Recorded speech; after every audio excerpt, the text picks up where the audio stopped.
നടുക്കുന്ന താമരശ്ശേരിയിൽ നിന്നുള്ള വാർത്തയിലേക്ക് തന്നെയാണ് നമ്മൾ വീണ്ടും പോകുന്നത്. ഗുരുതര പരിക്കേറ്റ് ചികിത്സയിൽ കഴിഞ്ഞിരുന്ന 10ാം ക്ലാസ് വിദ്യാർത്ഥി മുഹമ്മദ് ഷഹബാസ് മരിച്ചു. ഷഹബാസിനെ കൊല്ലുമെന്ന് പറഞ്ഞാൽ കൊന്നിരിക്കുമെന്നും അവന്റെ കണ്ണിപ്പോൾ ഇല്ലെന്നും സംഘർഷത്തിന് ശേഷം ആക്രമിച്ച ഒരു വിദ്യാർത്ഥി ചാറ്റിൽ പറയുന്നു. ഞാനൊരു കാര്യം പറഞ്ഞു, ഷഹബാസിനെ ഞാൻ കൊല്ലുന്നു. അത് ഞാൻ പറഞ്ഞു അവന്റെ കണ്ണൊന്ന് പോയോ കിട്ടോ? ഈ കണ്ണൊന്നും ഇല്ലോ. മരിച്ചു കഴിഞ്ഞാലും വലിയ വിഷയമായിട്ട് കേസെടുക്കുമല്ലോ പോലീസ്. കൊച്ചു കുട്ടികൾ തമ്മിൽ വഴക്കുണ്ടായിട്ട് ഒരുത്തനെ അടിച്ചു കൊന്നു. സ്കൂളിൽ പഠിച്ച ഒരു പയ്യനെ മറ്റൊരു പയ്യൻ കുത്തുന്ന സംഭവം ഉണ്ടായിരുന്നു. ഇതിൽ രണ്ടിലും ആയുധങ്ങൾ കൊണ്ടുവന്നിട്ടുണ്ട്. പലതരത്തിലുള്ള സ്വാധീനം സിനിമയ്ക്ക് സമൂഹത്തിന്റെ മേളിലുണ്ട്.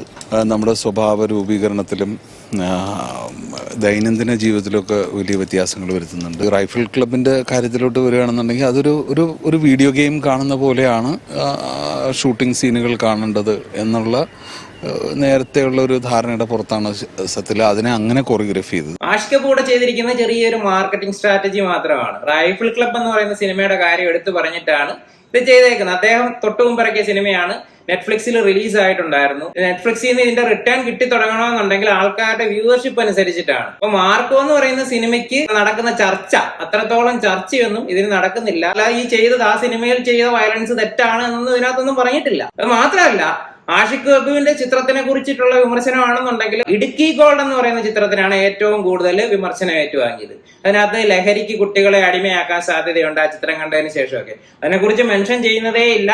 റൈഫിൾ ക്ലബ് എടുത്തത് തെറ്റാന്ന് പറയുന്നില്ല, അതൊരു വീഡിയോ ഗെയിമിന്റെ രീതിയിലാണ്. അത് നിങ്ങൾക്ക് തന്നെ മനസ്സിലാക്കാൻ കഴിയും. കാരണം എന്ന് വെച്ച് കഴിഞ്ഞാൽ ജസ്റ്റ് ഒന്ന് ആലോചിച്ച് നോക്കുക. ഈ ഒരു സ്റ്റേറ്റ്മെന്റ് കേട്ടതിന് ശേഷം നിങ്ങൾക്ക് എന്തുമായിരിക്കും അധികം പേർക്ക്, റൈഫിൾ ക്ലബ്ബ് കാണാത്തവർക്ക് പെട്ടെന്നുണ്ടായ തോട്ട് എന്തായിരിക്കും? അതിനകത്ത് എന്തായിരിക്കും വയലൻസ്? വീഡിയോ ഗെയിമിന്റെ രീതിയിലാണ് എടുത്തേക്കുന്നത്. അത് കൊള്ളാമല്ലോ. അതായത് കാണാനായിട്ട് നമ്മളെ മോട്ടിവേറ്റ് ചെയ്യുന്ന വിധത്തിലുള്ള ഒരു സ്ട്രാറ്റജിയാണ് ആ ഒരു സ്റ്റേറ്റ്മെന്റിൽ വന്നേക്കുന്നത്. സിനിമാ പ്രവർത്തകർ സിനിമ എടുക്കുമ്പോൾ ഉത്തരവാദിത്തത്തോടു കൂടി എടുക്കണം. അദ്ദേഹം എടുത്തിരിക്കുന്നത് ഉത്തരവാദിത്തത്തോടു കൂടിയാണ്.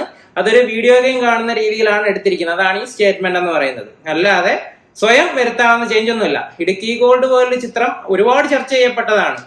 പലരും, വലിയ ആൾക്കാർ, എഴുത്തുകാർ എല്ലാവരും പറഞ്ഞിട്ടുള്ളതാണ്. യഥാർത്ഥത്തിൽ ഒരു മാറ്റം അദ്ദേഹം ആഗ്രഹിക്കുന്നുണ്ട് എന്നുണ്ടെങ്കിൽ എന്താണ് ചർച്ച ചെയ്യേണ്ടത്? ഇടുക്കി ഗോൾഡിന്റെ കാര്യം പറഞ്ഞാലല്ലേ ചർച്ച ചെയ്യേണ്ടത്. അത് വലിയൊരു മാറ്റം ഉണ്ടാക്കാൻ സാധ്യതയുള്ളതാണല്ലോ. നമ്മുടെ വിഷയം സിനിമയ്ക്ക് നമ്മളുടെ യൂത്തിന്റെ ഇടയിൽ, സമൂഹത്തിലൊക്കെ മാറ്റങ്ങൾ ഉണ്ടാക്കാനായിട്ട് പറ്റുമോ, എത്രത്തോളം സ്വാധീനം വരുത്താനായിട്ട് കഴിയും. സൈക്കോളജിക്കലി സിനിമ എന്ന മാധ്യമം എങ്ങനെയാണ് നമ്മളുടെ മനസ്സിനെ സ്വാധീനിക്കുന്നത് എന്ന് പറയാം. അതിനു മുമ്പ് നമുക്ക് ഇതിനെ സിനിമ വെച്ചിട്ട് തന്നെ ഒന്ന് എക്സ്പ്ലെയിൻ ചെയ്ത് നോക്കാം. ഒരു ഡയറക്റ്റ് ആൻസർ വേണമല്ലോ. കഴിഞ്ഞ വർഷം 2024 ഏറ്റവും കൂടുതൽ പേര് കണ്ടിട്ടുള്ള മലയാള ചലച്ചിത്രം ഏതാണ്? മഞ്ഞുമൽ ബോയ്സ്. എന്താണ് മഞ്ഞുമൽ ബോയ്സിന്റെ കഥ? ഒരു ഇൻസ്പിറേഷണൽ സ്റ്റോറിയാണ്. കുറെ സുഹൃത്തുക്കൾ ചേർന്ന് ഗുഹയിലേക്ക് വീണു പോയ അവരുടെ ഒരു സുഹൃത്തിനെ ജീവൻ കൊടുത്ത് രക്ഷിക്കുന്ന ഒരു സ്റ്റോറിയാണ്. ഇത് കണ്ടിട്ട് സ്വന്തം സുഹൃത്തിനെ രക്ഷിക്കാൻ വേണ്ടിയിട്ട് എത്ര പേര് ഇറങ്ങി പുറപ്പെട്ടിട്ടുണ്ടായിരിക്കും? സുഹൃത്തുക്കളെ വെട്ടിക്കൊല്ലുന്ന വാർത്ത, സുഹൃത്തുക്കളെ അടിച്ച് തലപൊട്ടിക്കുന്ന വാർത്ത, സുഹൃത്തുക്കളെ ചതിക്കുന്ന വാർത്ത, ഇതെല്ലാം ഡെയിലി വരുന്നുണ്ട്. മഞ്ഞുമൽ ബോയ്സ് എന്ന് പറയുന്ന സിനിമ കണ്ട് ഇൻസ്പയർഡ് ആയിട്ട് സ്വന്തം സുഹൃത്തിനെ സേവ് ചെയ്യാൻ വേണ്ടിയിട്ട്, അവനെ കൈപിടിച്ചുയർത്താനായിട്ട് എത്ര പേര് ഇറങ്ങി തിരിച്ചിട്ടുണ്ടായിരിക്കും. രണ്ടാമത്തെ ഒരു ചിത്രം എടുക്കാം, ബാഹുബലി. ഇന്ത്യയിൽ തന്നെ ഏറ്റവും അധികം പേര് കണ്ടിട്ടുള്ള ഒരു ചിത്രമാണല്ലോ ബാഹുബലി 2. ഭാര്യയുടെ ദേഹത്ത് തൊഴാൻ പോയ ഒരാളിന്റെ കഴുത്ത് വെട്ടിക്കളയുന്ന ഒരു സീനുണ്ട്. കഴുത്ത് വെട്ടിക്കളഞ്ഞിട്ട് പറഞ്ഞ ഡയലോഗ് എന്ന് പറയുന്നത് ഏറ്റവും അധികം സമൂഹം ആഘോഷിച്ചതാണ്. എന്തുവായിരുന്നു ആ ഡയലോഗ്? അനുവാദമില്ലാതെ തൊടുന്നവന്റെ കൈയല്ല തലയാണ് വെട്ടേണ്ടത് എന്ന് പറഞ്ഞിട്ട് തല വെട്ടി. ഇഷ്ടം പോലെ റേപ്പുകൾ നടന്നുകൊണ്ടിരിക്കുന്ന രാജ്യമാണ് ഇന്ത്യ. എത്ര പേര് പോയി മറ്റുള്ളവരുടെ കഴുത്ത് വെട്ടിയിട്ടുണ്ട്? ഉണ്ടായിരിക്കാം, വളരെ റയറായിട്ട്. ഇപ്പൊ ഈ നടക്കുന്ന സംഭവങ്ങളുമായിട്ട് താരതമ്യം ചെയ്ത് നോക്കുമ്പോൾ അതിൽ ഇൻസ്പയർഡ് ആയിട്ട് സഹോദരിയുടെയോ അല്ലെന്നുണ്ടെങ്കിൽ സുഹൃത്തിന്റെയോ ആയിട്ടുള്ള ഒരു സ്ത്രീയുടെ ദേഹത്ത് തൊട്ടവരുടെ അല്ലെങ്കിൽ പീഡിപ്പിച്ചവരുടെ തലവെട്ടിയ സംഭവങ്ങൾ ഒരുപാടൊന്നും ഉണ്ടായിട്ടില്ല. വിദ്യാർത്ഥികളൊക്കെ ഏറ്റവും കൂടുതൽ കാണുന്ന സിനിമ ആരുടെയാണ്? വിജയുടെ സിനിമയ്ക്കാണ് ഫസ്റ്റ് ഡേയിലൊക്കെ ഇവർ ഇടിച്ചു കയറിക്കൊണ്ടിരിക്കുന്നത്. വിജയുടെ ഭൂരിഭാഗം സിനിമയിലും എന്താണ് തീം എന്ന് പറയുന്നത്? അണ്ണൻ തങ്കച്ചി പാസം, നാടിനോടുള്ള പാസം, നാടിനെ രക്ഷിക്കുക, സുഹൃത്തുക്കളെ രക്ഷിക്കുക, വീട്ടുകാരെ രക്ഷിക്കുക. ഇത് കണ്ടിട്ട് എത്ര പേര് സ്വന്തം സഹോദരിയോടും അമ്മയോടും ഒക്കെ അതേ പാസം കാണിക്കുന്നുണ്ട്? എത്ര പേര് നാടിനെ രക്ഷിക്കാൻ ഇറങ്ങി തിരിച്ച ഹീറോ ആയിട്ട് മാറിയിട്ടുണ്ട്? ആരൊക്കെ ഇറങ്ങിയിട്ടുണ്ട്? ഇതിന്റെ നേരെ ഓപ്പോസിറ്റ് വന്നിട്ടുണ്ട്. ഇതിനകത്തുള്ള വില്ലന്മാരായിട്ട് മാറി തീർന്നിട്ടുണ്ടായിരിക്കും ചിലപ്പം. അല്ലാതെ ഇതൊന്നും കണ്ടിട്ട് യൂത്ത് ഇൻസ്പയർഡ് ആയിട്ടില്ല. ഇനി ഇതിന്റെ സയന്റിഫിക് സൈഡിലോട്ട് പോവാം. സിനിമ എന്ന മാധ്യമം ചില രീതിയിലൊക്കെ നമ്മളുടെ ചിന്തകളെ സ്വാധീനിക്കാറുണ്ട്. ഉദാഹരണമായിട്ട് പറഞ്ഞു കഴിഞ്ഞാൽ ഏതെങ്കിലും ഒരു സിനിമയിൽ നല്ല ടേസ്റ്റി ആയിട്ടുള്ള ഒരു ഫുഡ് ഉണ്ടാക്കുന്നു, നമുക്ക് വീട്ടിൽ ചെല്ലുമ്പോൾ തോന്നുന്നു ഇതൊന്നും ഉണ്ടാക്കി നോക്കണമല്ലോ, ഇത് ട്രൈ ചെയ്ത് നോക്കണമല്ലോ, അങ്ങനെ ചിന്തിച്ചിട്ടില്ലേ? സ്പിരിറ്റ് എന്ന് പറയുന്ന ഫിലിം എന്ന് പറയുന്നത് എന്തായിരുന്നു? ഫസ്റ്റ് ഹാഫിൽ മുഴുക്കുടിയനായിട്ടുള്ള ഒരാളാണ്, സെക്കൻഡ് ഹാഫിൽ മദ്യപാനം മാറിയിട്ട് നല്ലൊരു വ്യക്തിയായിട്ട് മാറുവാണ്. മദ്യപാനത്തിന്റെ ദൂഷ്യവശങ്ങളെ കുറിച്ചിട്ട് സൊസൈറ്റിക്ക് പറഞ്ഞ് മനസ്സിലാക്കി ഫിലിം ക്ലൈമാക്സിൽ എൻഡ് ചെയ്യുവാണ്. അതിനകത്ത് കൂടുതൽ പേര് ഇൻഫ്ലുവൻസ് ആയിട്ടുള്ള ഒരു സീൻ എന്ന് പറയുന്നത് മദ്യം മോർണിംഗിൽ കാപ്പിയുടെ കൂടെ ഒഴിച്ചു കുടിക്കുന്നതാണ്. അത് കണ്ടിട്ട് അത് ചെയ്തവരുണ്ട്. പിന്നെ ഡ്രസ്സിംഗ് സ്റ്റൈല് അത് ഒരുപാട് ഫിലിംസിൽ വന്നിട്ടുണ്ട്.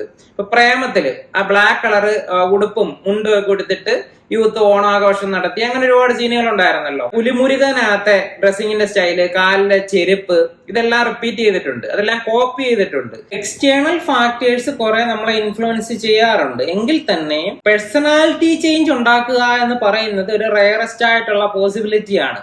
ഇല്ല എന്നല്ല പറയുന്നത്, എന്നാലും 100 പേര് കണ്ടു കഴിഞ്ഞാൽ അതിനകത്ത് 99 പേർക്കും യാതൊരു ചേഞ്ചും പേഴ്സണാലിറ്റിയിൽ ഉണ്ടാകത്തില്ല. നമ്മളുടെ ഒരു ബേസിക് ആയിട്ടുള്ള ട്രേറ്റ്സ് ഒക്കെ ഉണ്ടായിരിക്കുമല്ലോ, അതിനകത്ത് മാറ്റങ്ങൾ വരുത്താനായിട്ട് സിനിമയ്ക്ക് വളരെ സ്വാധീനക്കുറവുണ്ട് എന്ന് തന്നെ പറയാം. നമ്മളിൽ ഉണ്ടാക്കുന്ന ചില മാറ്റങ്ങളാണ് സിനിമയ്ക്ക് കൂടുതലായിട്ട് നമ്മളെ സ്വാധീനിക്കാൻ കഴിയുന്നത്. അതിലൊന്നാണ് ഇമോഷണൽ കണ്ടേജിയൻ. കൊച്ചുകുട്ടി ചിരിക്കുകയാണെന്നുണ്ടെങ്കിൽ പെട്ടെന്ന് നമുക്കും ഒരു ചിരി വരത്തില്ലേ? അതായത് അവരുടെ ഇമോഷൻ എന്താണോ അത് മിമിക് ചെയ്യാനായിട്ട്, അത് അതേപോലെ നമ്മളിലേക്ക് കോപ്പി ചെയ്യപ്പെടാനായിട്ട് സാധ്യതയുണ്ട്. സിനിമ കണ്ടുകൊണ്ടിരിക്കുമ്പോൾ നമുക്ക് പെട്ടെന്ന് ചിരി വരാറുണ്ട്. അതിലെ ഒരു ക്യാരക്ടറിന് വിഷമം വന്നാൽ നമുക്ക് വിഷമം വരാറുണ്ട്. അതിലെ ഒരു ക്യാരക്ടറിന് ദേഷ്യം വന്നാൽ നമുക്ക് ദേഷ്യം വരാറുമുണ്ട്. വയലൻസ് വന്നാൽ വയലൻസും വരാം. ഈ വയലൻസ് എന്ന് പറയുന്നത് പക്ഷെ താൽക്കാലികമാണ്, കുറച്ചു നേരത്തേക്കാണ്. ആ സിനിമ സഞ്ചരിച്ച് പോകുന്നതനുസരിച്ചിട്ട് ഈ ക്യാരക്ടറിന് മാറ്റങ്ങൾ വരത്തില്ലേ? തുടക്കത്തിൽ ക്യാരക്ടറിന് റിവഞ്ച് ആണെന്നുണ്ടെങ്കിൽ ആ റിവഞ്ച് നമുക്ക് തോന്നുന്നു. കുറെ നേരം കഴിയുമ്പോഴത്തേന് റിവഞ്ച് കംപ്ലീറ്റ് ചെയ്ത് സിനിമയുടെ അവസാനം എന്തായാലും അങ്ങനെ ആയിരിക്കുമല്ലോ.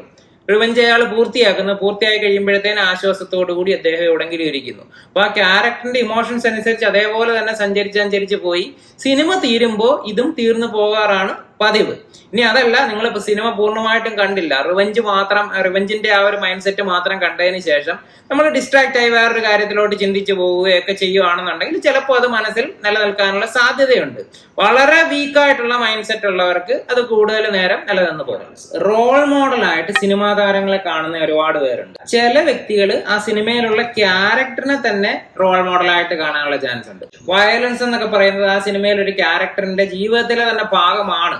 അതിനെ ഒരുപാട് പേര് അഭിനന്ദിക്കുന്നു. ഇങ്ങനെയൊക്കെ കാണുമ്പോഴത്തേന് ഇത് മനസ്സിന്റെ ഉള്ളിൽ കിടക്കുന്ന ഒരാൾക്ക് അതിനെ ഒന്ന് ഇമിറ്റേറ്റ് ചെയ്യാനായിട്ട് നോക്കാം. എന്നാലും ഇതൊക്കെ വളരെ സാധ്യത കുറഞ്ഞ കാര്യങ്ങളാണ്. മിറർ ന്യൂറോൺസ് എന്താണെന്ന് വെച്ച് കഴിഞ്ഞാൽ, നമുക്ക് എന്തെങ്കിലും ഒരു കാര്യം, ഒരു വിഷ്വൽ കാണുന്ന സമയത്ത് നമുക്ക് ചിലപ്പോൾ ബോഡിയിൽ ചെറിയ ചില മൂവ്മെന്റ്സ് ഒക്കെ ഉണ്ടാവില്ല. ഒരു ഉദാഹരണത്തിന് ഒരു ഡാൻസ് കണ്ടു കഴിഞ്ഞാൽ ഡാൻസിന്റെ അടുത്ത് നല്ല താല്പര്യമുള്ളവർക്ക് പെട്ടെന്ന് ചില മൂവ്മെന്റുകളൊക്കെ ഇടാനായിട്ട് തോന്നും.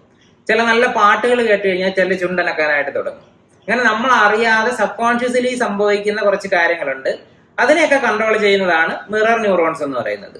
ഇപ്പൊ സിനിമയിൽ ഏതെങ്കിലും ഒരു വിഷ്വൽ കാണുമ്പോൾ നമ്മളുടെ ഉള്ളിന്റെ ഉള്ളിൽ കിടക്കുന്ന ആഗ്രഹവും നമ്മുടെ ട്രെയ്റ്റും ഒക്കെ അതിനെ പിന്തുണയ്ക്കുന്നതാണ് എന്നുണ്ടെങ്കിൽ നമ്മുടെ ശരീരത്തിലും ഇതിന് അനുസരിച്ചിട്ടുള്ള ചില സിഗ്നലുകൾ വന്നു തുടങ്ങുകയും ആ ഒരു മൂവ്മെന്റ് ഇനിഷ്യേറ്റ് ചെയ്യാനും ചാൻസ് ഉണ്ട്. ഇതും ലോങ് ടേമിലേക്കുള്ളതൊന്നുമല്ല.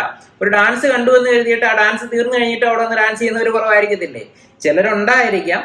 എന്നാലും മെജോറിറ്റിക്കും അത് ആ സിനിമ കണ്ട് തീരുന്നത് വരെ മാത്രമുള്ള ഒരു വികാരമാണ്. കോഗ്നിറ്റീവ് പ്രൈമിംഗ് എന്ന് പറയുന്ന ഒരു സാഹചര്യം. നമ്മളുടെ മനസ്സിൽ മുമ്പുള്ള ഒരു വിഷ്വല് നമ്മളെ ഇപ്പോൾ ഉള്ള മാനസികാവസ്ഥയെ സ്വാധീനിക്കാം. ഒരു സിനിമ കണ്ടു, ആ സിനിമയിലുള്ള ക്യാരക്ടറിന് കുറച്ച് ഇമോഷൻസ് മിക്സ് ആയിട്ട് വന്നു, ഒരു പർട്ടിക്കുലർ സാഹചര്യം ഉണ്ടായി, അദ്ദേഹത്തിന്റെ ജീവിതത്തിൽ ഉണ്ടാകുന്ന ഒരു പ്രതിസന്ധി ഘട്ടമായിരിക്കാം, അങ്ങനെ ഏതെങ്കിലും ഒരു സിറ്റുവേഷൻ ഉണ്ടായി.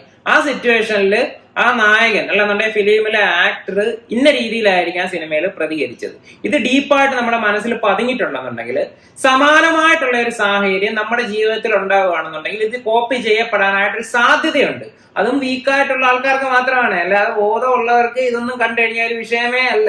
സോഷ്യൽ ലേണിംഗ് ഒരുപാട് ജീവിതത്തിൽ ഇംപ്ലിമെന്റ് ചെയ്യുന്ന ഒരു ജീവിയാണ് മനുഷ്യൻ എന്ന് പറയുന്നത്. അച്ഛനെ കണ്ടുപിടിക്കാറുണ്ട്, അമ്മയെ കണ്ടുപിടിക്കാറുണ്ട്, സൊസൈറ്റിയിലുള്ള അവരെ ഇൻഫ്ലുവൻസ് ചെയ്യുന്ന എല്ലാവരും എന്തൊക്കെ ചെയ്യുന്നു അതെല്ലാം കോപ്പി ചെയ്ത് പഠിക്കാനായിട്ടുള്ള ഒരു ടെൻഡൻസി മനുഷ്യന്റെ ഉള്ളിൽ തന്നെ ഉണ്ട്. നമ്മൾ അങ്ങനെയാണ് ഡെവലപ്പ് ചെയ്ത് വരുന്നത്. പല സ്റ്റേജിലും അങ്ങനെ തന്നെ വരും. ടീച്ചേഴ്സിന്റെ ഗൈഡൻസ് എടുക്കാറുണ്ട്. ടീച്ചേഴ്സ് എന്തൊക്കെ ചെയ്യുന്നു അത് കണ്ടുപിടിക്കാറുണ്ട്. ഉപദേശങ്ങൾ സ്വീകരിക്കത്തില്ല, പക്ഷെ അവർ ചെയ്യുന്ന കാര്യങ്ങൾ കണ്ടുപിടിക്കും.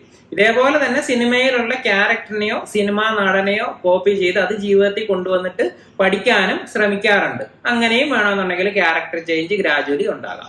സിനിമ കുട്ടികളെ സ്വാധീനിക്കാനായിട്ട് കുറച്ച് സാധ്യതകൾ ഈ വിധത്തിൽ ഉണ്ട് എന്ന് പറഞ്ഞതേ ഉള്ളൂ. അങ്ങനെ വെച്ചിട്ട് കുട്ടികളെല്ലാം ഒന്നും സ്വാധീനിക്കപ്പെടണമെന്നൊന്നുമില്ല. ഒരു മൈനോറിറ്റി ഇങ്ങനെ സ്വാധീനിക്കപ്പെട്ടേക്കാം, ഒരു ചാൻസ് പറയുകയാണ്. എന്തുകൊണ്ടിട്ടാണ് ആ മൈനോറിറ്റിയുടെ നമ്പർ ഇപ്പൊ സൊസൈറ്റിയിൽ കൂടി വരുന്നത്? ഒറ്റ കാരണമേ ഉള്ളൂ, മയക്കുമരുന്നിന്റെ വ്യാപകമായിട്ടുള്ള ഉപയോഗം. മയക്കുമരുന്ന് ഉപയോഗിക്കും തോറും കുട്ടികളുടെ ചിന്താശേഷി കുറയുകയും ഫ്യൂച്ചറിനെ കുറിച്ചിട്ടുള്ള ചിന്തകളൊക്കെ മാറിയിട്ട് ഒരു പ്രസന്റിൽ എന്താണോ മോട്ടിവേറ്റ് ആകുന്നത് അക്കാര്യത്തിൽ അവിടെ സ്റ്റക്കായിട്ട് അതിൽ നിന്നാണ് മുന്നോട്ട് പോകുന്നത്. സിനിമ ഈ പറഞ്ഞ ഡ്രഗ്സിന്റെ ഒക്കെ കുട്ടികളിലേക്ക് കൂടുതൽ എത്തിക്കാനും അങ്ങനെയൊക്കെ മോട്ടിവേറ്റ് ചെയ്യുന്നതിനും ഒക്കെ പ്രൊമോട്ട് ചെയ്യുകയാണെന്നുണ്ടെങ്കിൽ അത് അവസാനിപ്പിക്കപ്പെടേണ്ടത് തന്നെയാണ്. നമ്മൾ അതിൽ ഫോക്കസ് ചെയ്യുക. സിനിമയ്ക്ക് ഒരു നല്ല മാധ്യമം തന്നെയാണ്. മറ്റൊരു വിധത്തിലും വേണമെങ്കിൽ ചിന്തിച്ചുകൂടെ? ഡ്രഗിനെ എതിർക്കുന്ന ഒരുപാട് സിനിമകളില്ലേ? ഇതിനെക്കാട്ടി കൂടുതൽ സ്വാധീനിക്കുന്നത് അവർ ഡെയിലി ലൈഫിൽ അവരുമായിട്ട് കോണ്ടാക്റ്റിലുള്ള ആൾക്കാരെ തന്നെയാണ്. ദിവസവും കാണുന്ന സുഹൃത്തുക്കള്, പേരൻസ്, ടീച്ചേഴ്സ്, ഇത് കൂടാതെ അവരിലേക്ക് ഡ്രഗിന്റെ ഭാഗമായിട്ട് എത്തിപ്പെടുന്ന ചില കണക്ഷൻ ലിങ്കുകൾ ഉണ്ടല്ലോ, അങ്ങനെയുള്ള ആൾക്കാരാണ് കൂടുതൽ സ്വാധീനിക്കുന്നത് ഈ മാധ്യമങ്ങളെക്കാട്ടി കൂടുതൽ. ഇതിൽ പേരൻസിനും ടീച്ചേഴ്സിനും അവരെ ഇൻഫ്ലുവൻസ് ചെയ്യാൻ പറ്റുന്നതേ ഇല്ല ഇപ്പോൾ. പിന്നെ സോഷ്യൽ മീഡിയ ഇൻഫ്ലുവൻസേഴ്സിന് ഒട്ടും പറ്റുന്നില്ല. നല്ല സോഷ്യൽ മീഡിയ ഇൻഫ്ലുവൻസേഴ്സ് വളരെ കുറവാണ് താൻ. അപ്പൊ എന്തായാലും നമ്മളുടെ മാധ്യമങ്ങളെല്ലാം ഒരുമിച്ച് ഉപയോഗിക്കുകയാണ് വേണ്ടത്. സിനിമ ഉപയോഗിക്കണം, നമ്മളുടെ പുസ്തകങ്ങൾ ഉപയോഗിക്കണം, ടീച്ചേഴ്സ് വേണം, പേരൻസ് വേണം, എല്ലാവരും കമ്പൈൻഡ് ആയിട്ട് പോസിറ്റീവായിട്ട്. ഇപ്പൊ ഇൻസ്റ്റഗ്രാമോ യൂട്യൂബോ ഒക്കെ നിരോധിക്കണമെന്ന് പറഞ്ഞ കമന്റ്സ് വരാറുണ്ട്. അതൊക്കെ മാധ്യമങ്ങളാണ്. കുട്ടികളെ നല്ലത് പഠിപ്പിക്കാൻ വേണ്ടിയിട്ടുള്ള മാധ്യമങ്ങൾ നല്ലതിന് വേണ്ടിയിട്ട് യൂസ് ചെയ്യാത്തതിന്റെ പ്രശ്നമാണ്. പേരൻസോ ടീച്ചേഴ്സോ ഇതേപോലെ യൂസ് ചെയ്ത് തുടങ്ങുന്നുണ്ടോ? ഇല്ല. നല്ല മെസ്സേജുകൾ പാസ് ചെയ്യാൻ യൂസ് ചെയ്യുന്നുണ്ടോ? നല്ല മെസ്സേജുകൾ ഉപദേശമായി കഴിഞ്ഞാൽ അവർ സ്വീകരിക്കത്തില്ല. ഉപദേശത്തിന് പകരം നമ്മൾ വെറൈറ്റി ആയിട്ടുള്ള രീതിയിൽ ഒരു കണ്ടന്റ് എന്നുള്ള രീതിയിൽ തന്നെ പതുക്കെ ഇഞ്ചക്ട് ചെയ്ത് വന്നു കഴിഞ്ഞാൽ അവർക്ക് മാറ്റങ്ങൾ ഉണ്ടാകും. കുട്ടികളെ എന്തൊക്കെയാണോ നിങ്ങൾ വിളിച്ചിരുത്തി ഉപദേശിക്കുന്നത് ഇതൊന്നും ഒരിക്കലും അവര് ആ ആംഗിളിൽ ചിന്തിക്കാനോ ഒന്നും പോകുന്നില്ല. റെസിസ്റ്റ് ചെയ്യത്തതേ ഉള്ളൂ. മോനെ നീ അങ്ങനെ ചെയ്യണം, ഇങ്ങനെ ചെയ്യണം, ഇത് ചെയ്യരുത്, അത് ചെയ്യരുത്, ഇത്രയും കാര്യങ്ങൾ അവർ ചെയ്യും. ബാക്കിയുള്ളത് മാത്രം മതി. ഇതിങ്ങനെ പറഞ്ഞിട്ടുണ്ടെങ്കിൽ തന്നെ പകുതി പോയി. നമുക്ക് ഇനി അവിടുന്ന് അൺലേണിങ് വേണം, തിരിച്ച് റിവേഴ്സ് ആയിട്ട് ചിന്തിച്ചു തുടങ്ങണം, ഒന്നേം തുടങ്ങണം, എല്ലാം തുടങ്ങിക്കോ. ഇനി അല്ലാതെ നമ്മൾ വെയിറ്റ് ചെയ്തിരുന്നിട്ട് കാര്യമില്ല. കൊലപാതകത്തിൽ ഇവർ എത്തിക്കഴിഞ്ഞു. കുട്ടികൾ തമ്മിൽ തല്ലുന്നതൊക്കെ സ്വാഭാവികമായിട്ടുള്ള കാര്യമായിരുന്നു, പക്ഷെ ലെവല് വിട്ട് പോയി.